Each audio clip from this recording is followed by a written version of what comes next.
வாகனங்கள் அலைமோதும் பிரதான சாலையில் திடீரென்று ஏற்பட்ட 8 அடி ஆழ கருங்குழி. அடிக்கடி ஏற்படும் பள்ளத்துக்கு தீர்வு வேண்டி பொதுமக்கள் கோரிக்கை. கரூர் மாநகராட்சிக்குட்பட்ட பழைய கோர்ட்டுக்கு பக்கத்துல ராணிமங்கலம் சாலை அமைஞ்சிருக்கு.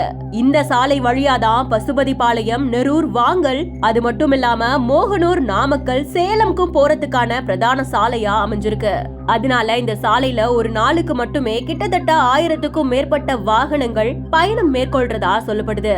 இந்த நிலைமையில தான் நேற்று அந்த பகுதியில கனமழை பொழிந்ததின் காரணமா மற்றும் ஆற்றுக்கு பக்கத்துல பாதாள சாக்கடை செல்றதுனாலையும் சாலையில திடீர்னு சுமார் 8 அடி ஆழத்துக்கு பள்ளம் ஏற்பட்டதா சொல்லப்படுது.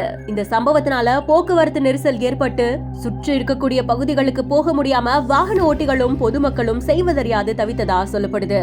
இதுக்கு முன்னாடியும் இதே பகுதியில 2 முறை இந்த மாதிரி அடிக்கடி பள்ளம் ஏற்பட்டதாகவும் இதுக்கு ஒரு முழுமையான தீர்வு கூடிய விரைவில் காணப்பட வேண்டும் அப்படின்னு பொதுமக்கள் தங்களுடைய கோரிக்கையையும் முன்வைக்கிறாங்க.